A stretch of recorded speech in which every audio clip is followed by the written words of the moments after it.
ओम अज्ञानतिमिरान्धस्य ज्ञानञ्जनशलाकया चक्षुरुन्मिलितं येन तस्मै श्रीगुरवे नमः। श्रीचैतन्यमनोभीष्टं स्थापितं येन भूतले स्वयं रूप कदा मह्यं ददाति स्वपदान्तिकं। वन्देऽहं श्रीगुरो श्रीयुतापदकमलं श्रीगुरुन् वैष्णवांश्च श्रीरूपं साग्रजातं सहगण रघुनाथान्वितं तं सजीवं साद्वैतं सावधूतं परिजनसहितं कृष्णचैतन्यदेवं श्रीराधाकृष्णपादान् सहगण ललिता श्रीविशाखान्वितांश्च नमो विष्णुपादाय कृष्णप्रेष्ठाय भूतले श्रीमते भक्तिवेदांत स्वामिनिति नामिने। नमस्ते सारस्वते देवे गौरवाणी प्रचारिणे निर्विशेष शून्यवादी पाश्चात्यदेशतारिणे नित्यानन्दो नमोस्तुभ्यं प्रेमानन्दो प्रदायिने कलौ कल्मषनाशाय जानवापतये नमः। नमो महावदन्याय कृष्णप्रेमप्रदायते कृष्णाय कृष्णचैतन्य नाम्ने गौरतुषे नमः। जय श्री कृष्ण चैतन्य प्रभु नित्यानंद श्री अद्वैत गदाधर शिवासादि गौरभक्तवृंद। हरे कृष्णा कृष्ण कृष्ण हरे हरे हरे राम राम राम हरे हरे। ओम नमो भगवते वासुदेवाय ओम नमो भगवते वासुदेवाय ओम नमो भगवते वासुदेवाय। नारायणं नमस्कृत्य नरं चैव नरोत्तमं देवीं सरस्वतीं व्यासं ततो जयमुदीरयेत्। नष्टप्रायेषु अभद्रेषु नित्यं भागवत सेवया भगवते उत्तमश्लोके भक्तिर्भवति नैष्ठिकी। पुरंदरा श्रीमद्भागवतम की सद्गुरु श्रील प्रभुपाद की। तो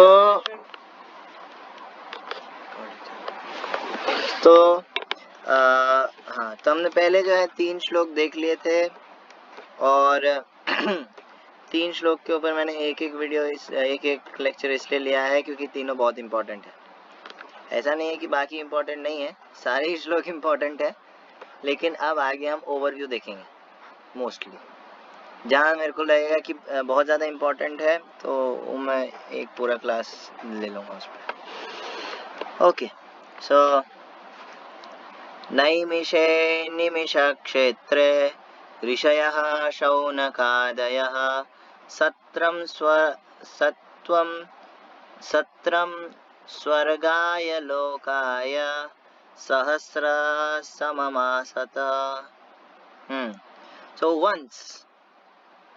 once व्यासदेव बता रहे हैं, once in a holy place in the forest of Naimisharanya, great sages headed by the sage Shaunaka assembled to perform a great 1000-year sacrifice for the satisfaction of Lord and his devotees. So ये वंश कब है? ये वंश है परीक्षित महाराज के चले जाने के बाद, यानी कि कलयुग शुरू हो जाने के बाद शौनक आदि ऋषि, शौनक जी जो है वो लीडर थे इन ऋषियों के, मुनियों के, और बाकी जितने ऋषि लोग थे ये सब इकट्ठे हुए नैमिषारण्य नाम की जगह पे, जो कि आज आई थिंक यूपी या बिहार साइड में पड़ता है। तो नैमिषारण्य में जो है जंगल में इकट्ठे हुए ये सोच करके इस उससे मोटिव से कि हम जो है यज्ञ करेंगे। हम यज्ञ करेंगे, और क्यों करेंगे? इसके 2 कारण। दोनों एक ही चीज से पूरा, वो कहते हैं ना, with one arrow we will kill two sparrow, one arrow two sparrow. तो एक यज्ञ करके जो है हम जो है दो काम करेंगे मुख्य। एक कि उससे भगवान प्रसन्न होंगे, यज्ञ करने से भगवान प्रसन्न होते हैं। हाँ, और दूसरा कि क्योंकि भगवान प्रसन्न होंगे इसलिए सभी जीवों का भला होगा, क्योंकि कलयुग आ रहा था। इनका मेन कंसर्न ये था कि कलयुग आ रहा है और लोग का दिमाग जो है खराब होना शुरू हो गया है, तो हम इनके लिए क्या कर सकते हैं। इसे कहते हैं क्या एतावज्जन्म साफल्यम देहिनाम इह देहिषु प्राणेरर्थेर्धिया वाचा श्रेयः आचरणम सदा। कि एतावत् जन्म साफल्यम, ये भागवतम में ही आगे आएगा। एतावत् जन्म साफल्यम कि जन्म किसका सफल है। एतावत् जन्म साफल्यम देहि नाम इह देहिषु प्राणेर अर्थेर धिया वाचा, जो दूसरों के लिए प्राणेर यानी कि अपना प्राण लगा दे, अपना लाइफ दे दे, सबसे बेस्ट है। हाँ, तो प्राणेर अर्थेर पैसा, प्राण से प्यारा पैसा वो लगाए। प्राणेर अर्थेर धिया मीन्स अपनी बुद्धि लगाए, और वाचा यानी कि वाणी। प्राणेर अर्थेर धिया वाचा श्रेय आचरणम सदा। श्रेय मतलब ऐसे लोग जो अल्टीमेट प्रॉस्पेरिटी की तरफ ध्यान देते हैं, इमीडिएट सेंस ग्रेटिफिकेशन की तरफ नहीं। अल्टीमेट गुड क्या है, जैसे मान लो अगर जो केवल इमीडिएट उसमें देखते हैं ना, उनका कुछ नहीं हो सकता। जैसे मान लो फोन दे दिया, फोन बना दिया सेंस ग्रेटिफिकेशन के लिए, अब उसके दुष्परिणाम भोगो। इमीडिएट उससे देखा जाए तो यस अच्छी चीज है, लेकिन लॉन्ग रन में क्या हो रहा है उसका मिसयूज। सो क्या कहते हैं, इसे कहते हैं प्रेयस। प्रेय यानी कि जो इमीडिएट केवल सेंस ग्रेटिफिकेशन चाहते हैं, जल्दी जल्दी जल्दी जल्दी, मजा मजा मजा मजा। हाँ, तो फिर श्रेय आचरणम सदा, जो श्रेय लोग हैं, जो हमेशा अल्टीमेट गुड चाहते हैं, वो ऐसा करते हैं। लेकिन अपना जो क्या कहते हैं प्राणेर अर्थे धिया वाचा, ये शौनक आदि ऋषि लोग ऐसे ही हैं। ये लोग जो है दूसरों के बारे में सोच करके जो है अपना टाइम, अपना एनर्जी, अपना सब कुछ देने के लिए रेडी है। लेकिन क्या कर रहे हैं, ये जाकर के कंबल नहीं बांट रहे हैं, ये जाकर के खाना नहीं बांट रहे हैं, ये जाकर के मटीरियली गुड चीजें नहीं कर रहे हैं। भागवतम के दूसरे श्लोक में आया है कि ये है धर्मो प्रोजित कैतवोत्र परमो। जितना भी साइड लाइन धर्म है उसको ये भागवतम रिजेक्ट करता है। तो ये लोग क्या कर रहे हैं फिर, ये भगवान का यज्ञ करने के लिए बैठे हैं, भगवान को प्रसन्न करने के लिए बैठे हैं। भगवान अगर प्रसन्न हो जाएंगे तो सारे जीव प्रसन्न हो जाएंगे, सारे जीव खुश रहेंगे। अगर भगवान की सेवा होगी तो सारे जीवों की सेवा हो जाएगी। अगर अगर ऐसा कहते हैं, बहुत सारे लोग कहते हैं मानव सेवा ही माधव सेवा है। नहीं, मानव को माधव से जोड़ना, हाँ ये सेवा है, ये दोनों की सेवा है। लेकिन मानव सेवा माधव सेवा नहीं, ऐसा नहीं है, दिस इज रॉन्ग कॉन्सेप्ट। तो कोई बोल सकता है कि भाई मटेरियल गुड करने में, लोगों को बस ये कंबल अंबल बांटने में और ऐसा दान वान देने में, इसमें क्या दिक्कत है, क्या परेशानी है। वेल, ये एकदम ऐसा है जैसे मान लो एक बच्चा है, वो रो रहा है, आप कहीं मार्केट प्लेस में गए और वो बच्चा रो रहा है ना, आप उससे मिले, है ना, तो क्या क्या कर सकता है कोई व्यक्ति। हो सकता है कोई उसको निगलेक्ट, इग्नोर करके चले जाए और वो रोता रहेगा, ठीक है ना। कोई उसको चॉकलेट दे दे, कोई उसको चॉकलेट दे दे, तो चॉकलेट वो खा लेगा, पहली चीज तो खाएगा नहीं। अगर मान लो खा भी लिया तो खाने के बाद फिर रोने लग जाए। हाँ, क्यों? क्योंकि उसको पेरेंट्स चाहिए,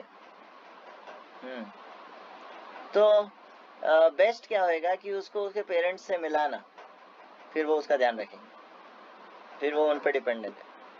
उसी तरह सबसे बड़ी सेवा है प्रीचिंग।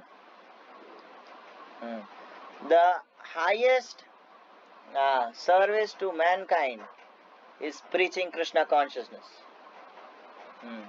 क्योंकि बाकी जो चीजें हैं अगर कोई करता है ठीक है, ठीक ही है, इट इज टेम्पररी।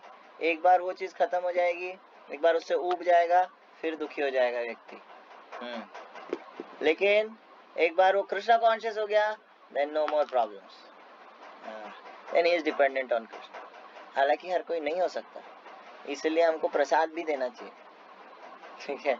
जब जैसे कोई बहुत मान लो बूढ़ क्या कहते हैं इसे, गरीब व्यक्ति है, वो 2 रोटी से ऊपर ही नहीं उठ रहा है, वो क्या भगवान के बारे में सोचेगा? वो ये सोचेगा साहब 2 रोटी मिलेगा क्या। हाँ, तो उसको फिर आप क्या कहते हैं गीता भागवत नहीं बता सकते, नाम के बारे में नहीं बता सकते, तो फिर उसको प्रसाद दे करके प्रचार करेंगे। मेन चीज खाना बांटने में और प्रसाद बांटने में जमीन आसमान का फर्क होता है। जैसा अन्न वैसा मन।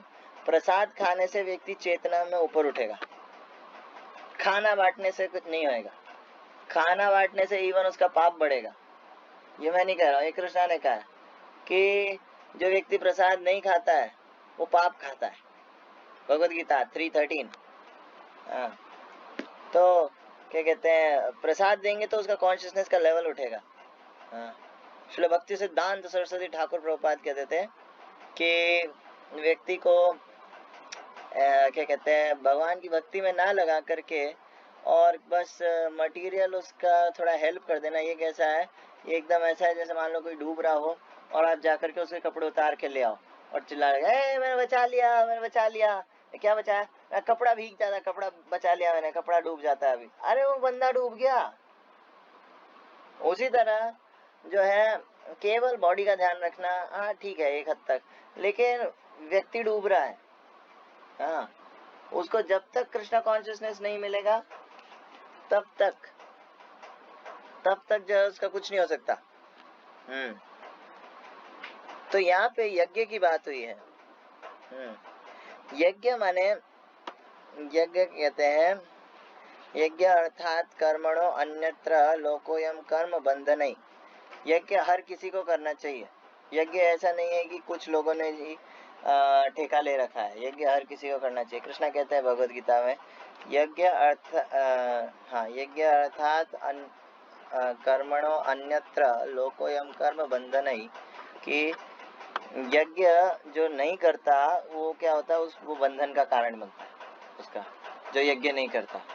हाँ, जैसे और यज्ञ का मतलब क्या है? यही स्वाहा स्वाहा नहीं।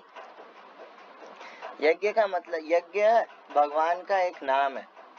तो कोई भी काम अगर आप भगवान के लिए करते हो वो यज्ञ है। भगवान के लिए आप कुछ भी कर रहे हो, A to Z कुछ भी सेवा कर रहे हो, इस सब यज्ञ में काउंट होता है। हाँ, और कलयुग के अंदर सबसे बड़ा यज्ञ है हरिनाम संकीर्तन यज्ञ। This is the top most यज्ञ। क्या प्रूफ है जी? ये तो आपने अपने हिसाब से बना करके बताया है। नहीं, Bhagavad Gita chapter 10 verse number 25 Krishna कह रहे हैं यज्ञ नाम जप यज्ञो अस्मि। यज्ञों में मैं जप यज्ञ, हरिनाम संकीर्तन, हरिनाम का जो जप है वो यज्ञ। तो कोई व्यक्ति अगर हरिनाम ले रहा है तो ये टॉप मोस्ट यज्ञ है, भगवान का टॉप मोस्ट सेवा है। भगवान की सेवा में कोई कुछ भी कर रहा है वो सब यज्ञ में काउंट होएगा। और जो नहीं करता है वो फंसेगा। सिंपल सी बात है।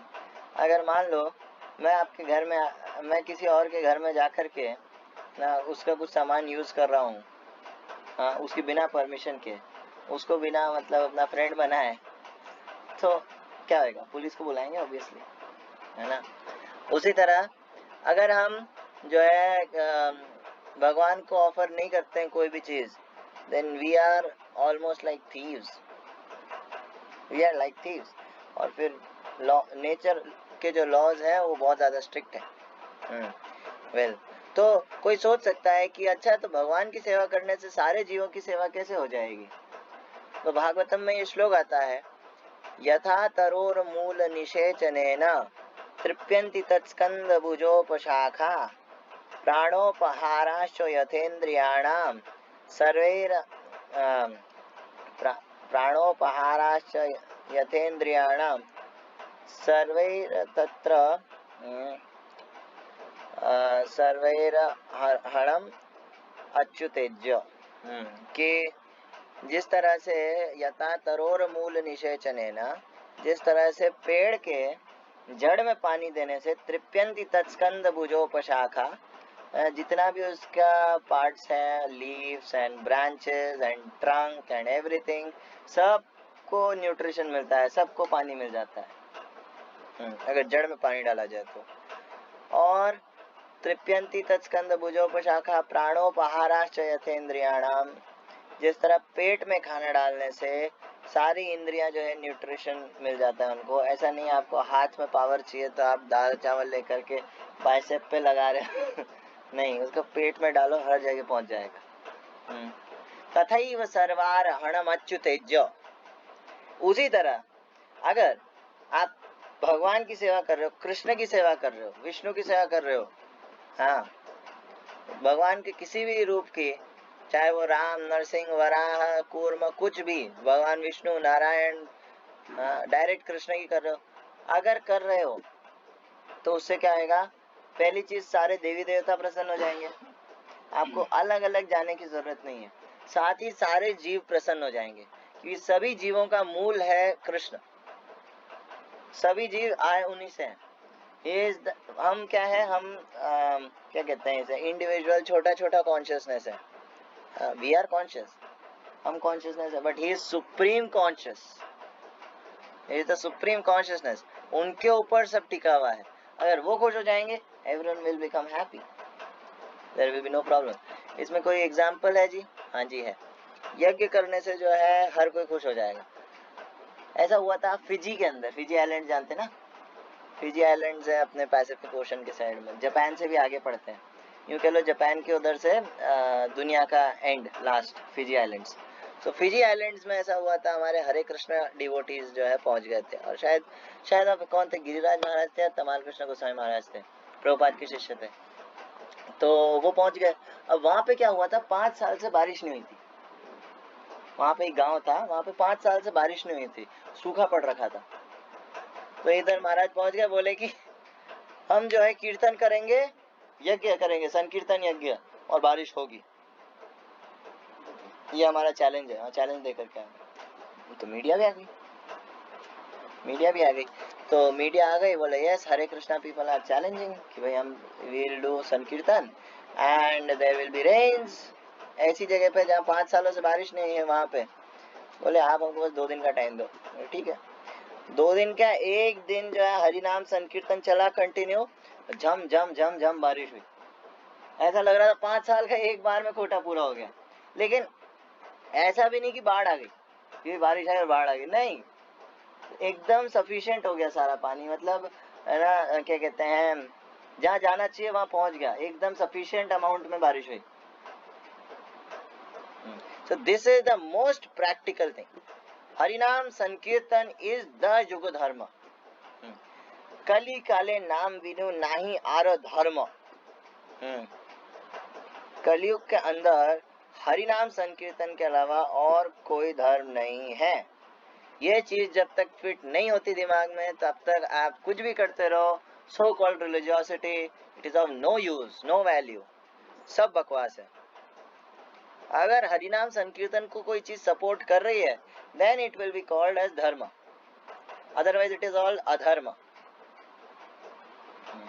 अगर हरिनाम संकीर्तन के अलावा आप उसको छोड़ करके बाकी सब करते रहो, तो वो एकदम ऐसा है जैसे डेड बॉडी को सजाना, मंडनम लोक रंजनम, केवल लोगों को दिखाने के लिए या खुद के सो कॉल्ड ईगो सेटिस्फैक्शन के लिए, खुद को सेटिस्फाई करने के लिए करना, it is of no use. और हरिनाम संकीर्तन नहीं हो रहा है, भगवान का नाम नहीं हो रहा है, तो हरिनाम is the only thing in कलयुग। There is no other युग धर्म. Only Hari Naam Sankirtan. So ऐसे तो एक एक श्लोक पे और भी बोला जा सकता है, लेकिन हाँ आगे चलते हैं. So त एकदा तु मुनयः प्रातुर्हुताग्नयः सत्कृतं सूतमासीनं पप्रच्छ उरिदमादरात्. One day, after finishing their morning duties by burning a sacrificial fire and offering a seat of esteem to Srila Suta Goswami, the great sages made inquiries with great respect about the following matters. Okay, so यहाँ पे क्या हुआ, एक दिन ये लोग कर रहे थे उसी की तैयारी, यज्ञ की तैयारी कर रहे थे. तो श्रील सूत गोस्वामी, और सूत गोस्वामी का बहुत सारे शास्त्रों में आता है ना, क्या कहते हैं, वर्णन आता है. सूत जी ने कहा, सूत जी ये, सूत जी. एक्चुअली सूत गोस्वामी का मतलब क्या है? सूत 3 टाइप के लोगों को बोलते हैं. एक तो वो व्यक्ति जिसका पिता क्षत्रिय हो और माता ब्राह्मणी हो, उनसे जो पुत्र होएगा उसको भी सूत बोलेंगे.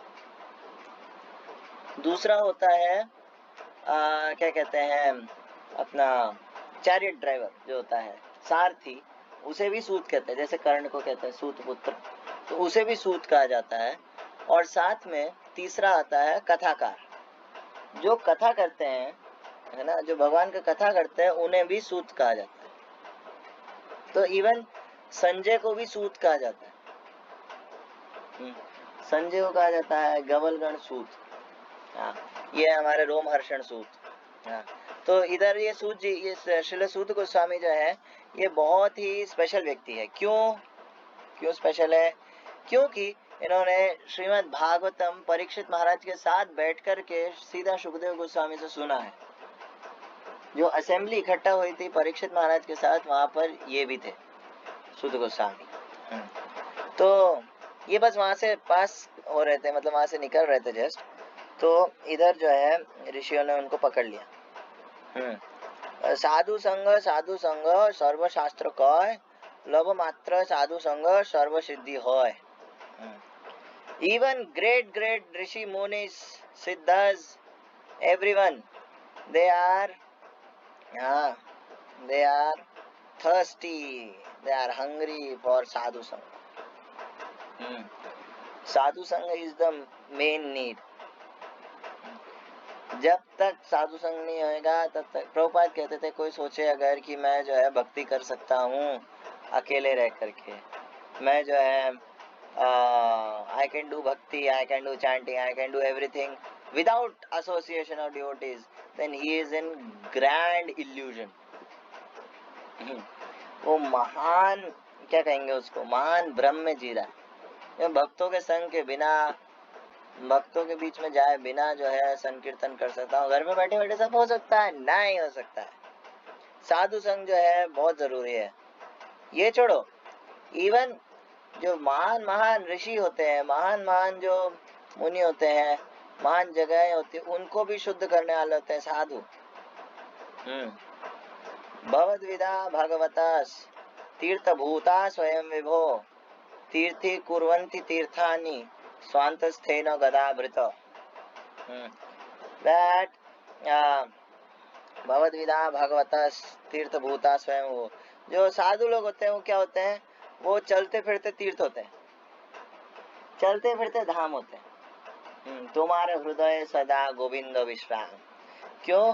क्योंकि साधुओं के साथ हमेशा भगवान रहते हैं, साधुओं के हृदय में भगवान विश्राम करते हैं आराम से. हाँ, और क्या कहते हैं, वो जहाँ जाते हैं उस जगह को जो है तीर्थ बना देते हैं, उस जगह को धाम बना देते हैं भगवान का. एग्जाम्पल प्रभुपाद.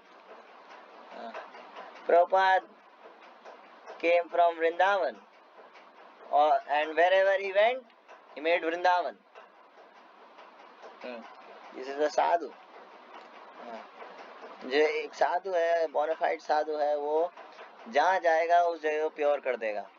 ये छोड़ो, इवन जो महान महान लोग होते हैं जैसे नारद मुनि, जैसे श्रील व्यास देव, वो भी साधु संग करने को रेडी रहते हैं हमेशा।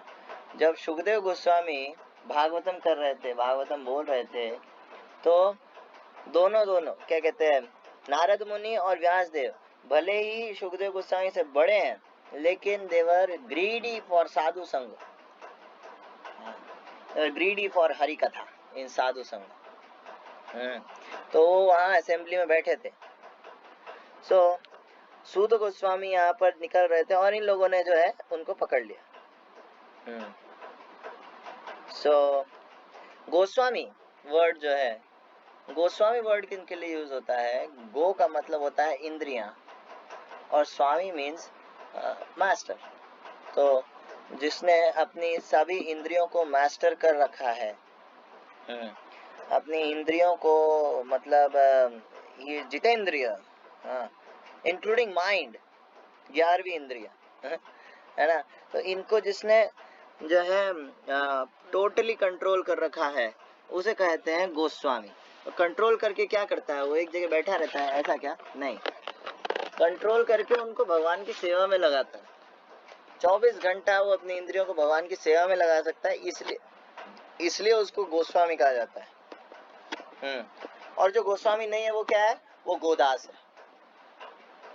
गोदास यानी इंद्रियों का दास है। वो जहाँ उसकी इंद्रियां बोलेंगी यार कुछ मीठा खाना है, चल खाते हैं, वो पैसा खर्चा करेगा, पेट्रोल खर्च करेगा, जाएगा दुकान पे, अपना पैसा देगा, फिर खाएगा। क्यों? Just for a sensation, just for a sensation. अंदर से एक आवाज आ रही है, बस खाना है, मन कर रहा है। सो इज गोदास, इज गोदास। हाँ, और जब तक कोई व्यक्ति इंद्रियों के ऊपर, ये 6 वेगों के ऊपर काबू नहीं पा लेता, कंट्रोल नहीं कर लेता, तब तक वो गुरु नहीं बन सकता। हाँ, वाचो वेगम मनसः क्रोध वेगम जिह्वा वेगम उदर उपस्थ वेगम एतान वेगान यो विषहेत धीरो सर्वम अपि माम पृथ्वीम सशिष्यात्। कि ये जो 6 वेग हैं, हाँ अर्जेस हैं, इनको जिसने कंट्रोल कर लिया है वो व्यक्ति पूरी दुनिया को अपना शिष्य बना सकता है, पूरी दुनिया में अपने फॉलोअर शिष्य बना सकता है। तो कौन से 6 वेग हैं? वाचो वेगम, बकर बकर बकर बकर करना, उसने क्या किया, इसने क्या किया, और है ना, उस दिन क्या हुआ, इस दिन क्या। अगर वाचो वेगम मीन्स बोलना है कृष्ण के बारे में, बोलो, कृष्ण से रिलेटेड बोलो। अगर नहीं बोल रहे हो then your sense is out of control. हालांकि कृष्ण ने बताया, वाणी की तपस्या बताई है भगवद गीता में, कि क्या बताया? अनुद्वेगम करम वाक्यम सत्यम प्रियम हितम चयत स्वाध्याय। ये 5 चीजें कि अनुद्वेगम करम वाक्यम, जो आप बोल रहे हो उससे सामने वाला उद्विग्न ना हो, अनुद्वेगम करम वाक्यम सत्यम, सच होना चाहिए, ये सच तो कड़वा होता है ना, ना सत्यम प्रियम, उसको प्रिय बना करके बोलो है ना, सत्यम प्रियम हितम, उसके भले में होना चाहिए। सत्यम प्रियम हितम चयत स्वाध्याय अभ्यासात वांगमय तप उच्यते। स्वाध्याय, शास्त्रों से बोलना चाहिए, सबसे बड़ा सबसे मेन पॉइंट है, शास्त्रों से बोलना चाहिए। हाँ, एक बार को हो सकता है कि बाकी 4 चीजें जो है ना भी हो रही हो सकता है कि शास्त्रों की बात उसको कड़वी लग रही हो, हाँ, लेकिन वही सच है। शास्त्रों से बोलना चाहिए, ये वाणी की तपस्या है, सबसे बड़ी तपस्या है। खैर, सो वाचो वेगम, देन मनसा, मन के वेग को, माइंड के वेग को। हाँ, तो मन बहुत करता है कि है ना, मतलब इधर जाए उधर जाए, ये कर ले वो कर ले, ये देख ले वो देख ले, नहीं, control it, control it. Sensation है एक टाइप का, मतलब थोड़ी देर के लिए उसे थोड़ा सा रोकोगे नीचे आ जाएगा। सो मनसा क्रोध, गुस्सा, गुस्से का जो वेग होता है उसको कंट्रोल करना। सो हाँ, थोड़ा मुश्किल है। ऐसा हुआ था, श्रील भक्ति चारू स्वामी महाराज, उनका भी भजन सुन रहे हैं। श्रील भक्ति चारू स्वामी महाराज, तो उनसे किसी ने पूछा कि अगर सेवा के टाइम में गुस्सा आए किसके ऊपर तो क्या करना चाहिए। तो उन्होंने कहा कि उन्होंने दो चीजें कही कि ना, पहली चीज, अगर किसी पे गुस्सा आए, एक तो सिचुएशन ये हो सकती है कि आ रहा है, आप भरोसे नहीं हो सामने वाले पे, है ना, और उसी टाइम समझ जाओ कि उसको जो है, जो भी बोलना है ना आपको, आप एक स्माइल के साथ बोलो। थोड़ा हंसते हुए बोलो, अरे हर प्रभु जी आप आप हंसते हुए बोलोगे ना, एक बार स्माइल ला करके देखो, आर्टिफिशियली सही, स्माइल ला करके उसको गुस्से से बोलो, गुस्सा भाग जाएगा, आपको खुद को हंसी आएगी, क्या कर रहा हूँ मैं, नॉर्मल हो जाओगे। दूसरा हो सकता है कि आप उसके ऊपर बरस गए हो, अब क्या करें, आप रौद्र रूप दिखा दिया उसको, अब क्या करना चाहिए, तो उसके बाद उसको जा करके एक बार सॉरी बोलना चाहिए, उनको थोड़ा मनाना चाहिए। तो वाचो वेगम मनसा क्रोध वेगम जिह्वा वेगम उदर उपस्थ वेगम। अब ये जो बाकी के जो तीन वेग हैं, ये तीनों जुड़े हुए हैं। जिह्वा मींस टंग, जिह्वा वेगम उदर पेट, उपस्थ जेनिटल्स, तो ये जो तीन वेग हैं ये जुड़े हुए हैं। जो जितना ज्यादा क्या कहते हैं टंग का सेंस ग्रेटिफिकेशन करता है और ज्यादा भर लेता है अपने आप को, उतना ज्यादा उसके अंदर सेक्स अर्जेस, सेक्स डिजायर ज्यादा बढ़ते हैं। सो ये तीनों जो है कनेक्टेड है एक लाइन में। तो ये जो 6 अर्जेस को जो मास्टर कर लेता है, he is called a Goswami, और वो जो है क्या कहते हैं पूरी दुनिया को अपना शिष्य बना सकता है। उपदेश अमृत श्री रूप गोस्वामी कहते हैं। वेल, सो हमारे पास 10-15 मिनट और है बस। ओके। त्वया खलु पुराणानि सेतिहासानि चानघ आख्यातानि अपि अधीतानि धर्मशास्त्राणि यान्युत। The sage said, respected Suta Goswami. So here he is a Goswami. He is a bona fide Goswami. ऐसा नहीं कि जात गोसाई, एक और प्रजाति होती है उसे कहते हैं जात गोसाई, कि भाई मतलब होता है ना, क्या कहते हैं, हमारा तो सरनेम है जी गोस्वामी। हमारा तो सरनेम है गोस्वामी, हम तो जन्मजात गोस्वामी नहीं। और ये सब होकर के जो सब पाप कार्यों में लगाए, वो गोस्वामी नहीं है, वो फालतू है। So respected Suta, here is a real Goswami. So respected Suta Goswami, you are completely free from all vices. You are well versed in all the scriptures famous for religious life and in the Puranas and histories as well, for you have gone through them under proper guidance and have also explained them. So Prabhupada यहाँ बता रहे हैं, a Goswami or a bona fide representative of Srila Vyasadeva must be free from all kinds of vices. The 4 major vices of Kali Yuga are Dyutam, Panam, Striya, Suna, of all sorts. A Goswami must be free from all vices before he can desire to sit on Vyasasana. No one should be allowed to sit on Vyasasana who is not spotless in character and who is not freed from the above mentioned vices. तो क्या क्या vices यानी कि क्या क्या परेशानियां हैं, मुख्य जो दिक्कतें हैं, मुख्य impurities हैं, वो है द्यूतम, पानम, स्त्रिय, सूना।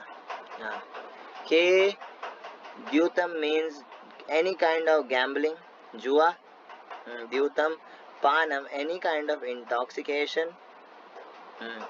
स्त्रिय, स्त्रिय का मतलब यहाँ ये नहीं कि केवल माताजी लोग के लिए प्रभु जी पुरुष समझना चाहिए। हाँ, तो स्त्रिय means illicit relations with any with opposite gender. द्यूतम, पानम, स्त्रिय, सूना, सूना means meat eating, animal slaughter. So ये जो क्या कहते हैं 4 प्रकार के जो दुर्गुण है, यत्र धर्मश्च चतुर्विधा, ये 4 अधर्म है। हाँ, तो क्या कहते हैं कलयुग के मुख्य यही है। तो जो इनसे फ्री नहीं है, वो भी गोस्वामी कहलाने के लायक नहीं है।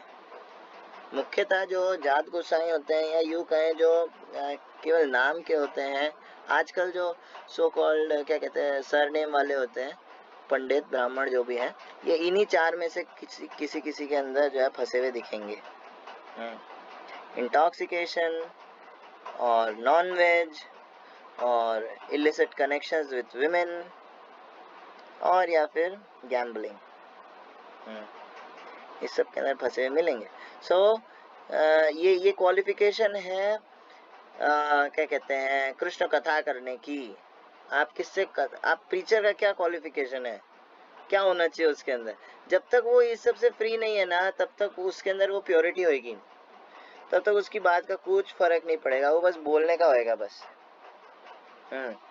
तो क्या कहते हैं यस। सो अगर किसी से कथा सुन रहे हैं तो एक बार को देखना चाहिए कि ये चार क्वालिटीज है या नहीं है उसके अंदर, that you are completely free from all vices. बाकी हो सकता है उसके अंदर दुर्गुण हो बहुत सारे, लेकिन ये चार चीजों से वो मुक्त होना चाहिए पूरी तरह। पूरी तरह से क्या मतलब है? पूरी तरह से मतलब है completely, like yes illicit connection with women के अंदर ये भी आता है कि है ना, मन में जो है फैंटेसीज बनाना किसी माता जी को लेकर के, या फिर गलत चीजें देखना, आर्टिफिशियल तरीके से एंजॉय करने की कोशिश करना, यू कह लो। प्रभुपाद ने लिखा है उपदेशामृत के तात्पर्य में, फर्स्ट श्लोक के तात्पर्य में। उसके बाद एनिमल स्लॉटर, तो यस इसके अंदर नॉन वेज ईटिंग जरूर आता है, साथ ही साथ इसके अंदर जो है अपना ये भी आता है, क्या कहते हैं इसको, onion and garlic. Onion and garlic क्यों आता है? रीजन बीइंग वो तमोगुण और रजोगुण बढ़ा देता है, तमोगुण और रजोगुण बढ़ा देता है। तो आप हाँ ठीक है, हो सकता है उसके अंदर कुछ मेडिसिनल प्रॉपर्टीज हो, लेकिन आप उससे स्पिरिचुअल ग्रो नहीं कर सकते, ये प्रॉब्लम। हाँ, spiritual dimension is the most important dimension of life. ये मैं नहीं कह रहा हूँ, एक साइकेट्रिस्ट हुए, उनका नाम था डॉक्टर मैस्लॉस। उनका एक मैस्लॉस नीड हायरार्की बहुत फेमस है ना, एक ट्रायंगुलर शेप में, उसमें बताते हैं नीड्स जो है व्यक्ति की। तो उन्होंने बताया है कि सबसे बेसिक होती है साइकोलॉजिकल नीड्स, साइकोफिजिकल नीड्स की भाई खाना पीना सोना नॉर्मल। उसके ऊपर होती है रिलेशनल नीड्स की भाई जैसे है ना, व्यक्ति को कोई रिलेशन चाहिए, फ्रेंड्स चाहिए, कुछ चाहिए, गर्लफ्रेंड चाहिए, कोई ना कोई चाहिए साथ में, इमोशनल सपोर्ट होना चाहिए उसकी लाइफ में। और मनी है ना, अच्छा फिजियोलॉजिकल से ऊपर आता है मनी, मनी का जो होता है नीड, उसके ऊपर आता है रिलेशंस एंड ऑल, और सबसे ऊपर आता है the need for self realization और सेल्फ एक्चुअलाइजेशन। ये मैं नहीं कह रहा हूँ, ये साइकेट्रिस्ट हैं डॉक्टर मैस्लॉस, उन्होंने कहा। सो सबसे हाईएस्ट नीड है व्यक्ति का सेल्फ रियलाइजेशन, और उसके अंदर बाधा है ये अनियन एंड गार्लिक, तो छोड़ना पड़े नो प्रॉब्लम, छोड़ो। हाँ, सो इंटॉक्सिकेशन, अच्छा इंटॉक्सिकेशन के अंदर आता है चाय कॉफी भी। चाय कॉफी इसलिए आता है, रीजन बीइंग उसके अंदर निकोटीन रहता है, हाँ उसके अंदर कैफीन रहता है, जो कि एडिक्टिव चीजें होती है। आप एक किसी भी चाय पीने, रेगुलर चाय पीने वाले व्यक्ति को बोल करके देख लो कि वो बिना चाय पिए रह सकता है क्या? जवाब होगा नहीं, because he is addicted to it. याद है वो मिली थी माता जी उदयपुर में कि क्या कहते हैं, चाय के शौकीन कौन होते हैं जो रात को 2 बजे 12 बजे भी चाय पी सकते हैं? अरे सिंपल सी बात है, तुम नशेड़ी हो। मैंने वहाँ बोला नहीं मुंह पे, लेकिन तुम नशेड़ी हो चाय के, और कुछ नहीं। ठीक है, जो ड्रग्स होते हैं ना, चाय और कॉफी भी एक हद तक ड्रग्स के जैसा काम करता है।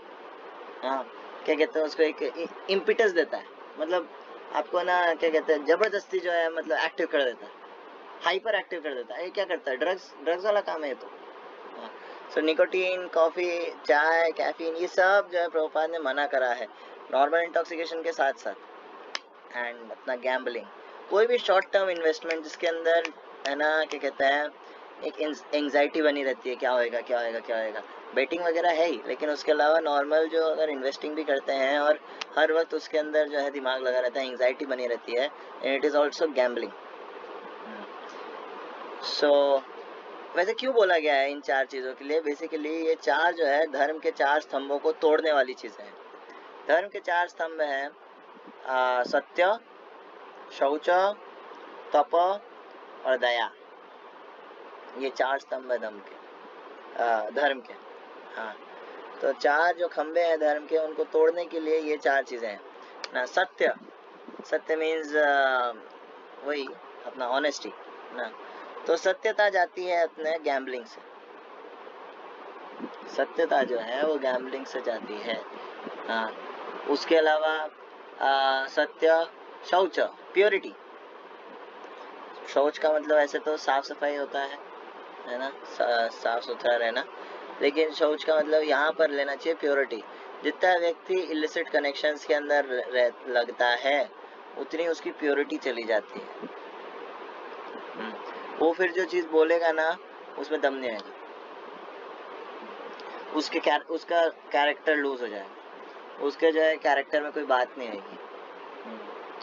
जितना ज्यादा जो है व्यक्ति इलिसिट कनेक्शंस विद विमेन या मेन जो भी है उनके साथ लगता है तो उसका जो है ऐसे प्योरिटी चली जाती है पूरी, है ना। उसके बाद सत्य, शौच, दया। जितना व्यक्ति क्या कहते हैं नॉन वेज ईटिंग में लगता है, मीट ईटिंग में लगता है, तो उसकी दया चली जाती है पूरी तरह से, मर्सी चली जाती है। ठीक है, और क्या बचा? सत्य, शौच, दया, तप। जितना व्यक्ति इंटॉक्सिकेशन में लगता है वो कुछ भी तपस्या करे वो सब उसका खत्म हो जाता है, वेस्ट हो जाता है। तो you are completely free from all vices. तो जो व्यक्ति इन सब से ऊपर है, इन सबको छोड़ चुका है, वो व्यक्ति हरि कथा कर सकता है, वो बोनाफाइड रिप्रेजेंटेटिव है। केवल दीक्षा ले लेने वाला व्यक्ति बोनाफाइड रिप्रेजेंटेटिव नहीं हो सकता। उसके अंदर वो इन 4 चीजों से, दुर्गुणों से फ्री होना चाहिए। व्यास आसन पे बैठने का या यूं कहे कृष्ण कथा करने का, भगवान का कथा करने का जो है ये एक स्टैंडर्ड होता है। सो आगे, you are well versed in all the scriptures famous for religious life and in the Puranas and the histories as well. तो व्यक्ति को जो है जो शास्त्र है उसके अंदर निपुण होना चाहिए। हाँ, उसको जो है क्या कहते हैं ब्रह्मनिष्ठ। केवल ये नहीं कि उसको केवल श्लोक रटे हुए हैं बहुत सारे, नहीं, उसको सभी शास्त्रों का सार पता होना चाहिए। सभी शास्त्रों का सार क्या है? सारे उपदेशों का सार है अपने मन को भगवान में लगाना, to invest your mind in Krishna. उसका सबसे बेस्ट तरीका क्या है? यही अपना श्रवण, कीर्तन, विष्णु स्मरण, पाद सेवन, अर्चन, वंदन, दासन, साख्यम, आत्म निवेदनम, नवदा भक्ति। हमारे लिए सबसे प्रैक्टिकल है 3 चीजें। श्रवण, सुनना, भगवान के बारे में सुनो, सिंपल, सुनते रहो, व्हाट इज द प्रॉब्लम, सुनते रहो। हाँ, तो श्रवण, कीर्तन, भगवान के बारे में बोलो, भगवान का नाम लो, एंड स्मरण। इन दोनों के बेसिस पे होगा स्मरण। जहाँ आप गा नहीं सकते, बोल नहीं सकते, सुन नहीं सकते, तो स्मरण करो। लेकिन जिसका श्रवण कीर्तन कच्चा होगा ना वो स्मरण नहीं कर पाएगा। तो क्या कहते हैं, yes, so is well versed in scriptures, Vedas, Puranas, है ना। और केवल श्लोक रटे होना ये भी जरूरी नहीं है, साथ ही साथ उसको इतना श्रद्धा होना चाहिए उनके ऊपर कि वो जो बोल रहा है शास्त्र में दे रखा है मतलब सही है, मतलब सही है। सामने वाला गलत हो सकता है लेकिन शास्त्र एकदम सही है। ब्रह्मनिष्ठम, इसे कहते हैं ब्रह्मनिष्ठम, शास्त्रों के अंदर पूर्णता, एकदम निष्ठा होना। यस, और इन सब का सार एक तरह से ये भी कहेंगे, जितने स्क्रिप्चर्स हैं, पुराण हैं, हिस्ट्रीज हैं, इन सब का सार है श्रीमद् भागवतम एंड भगवद गीता।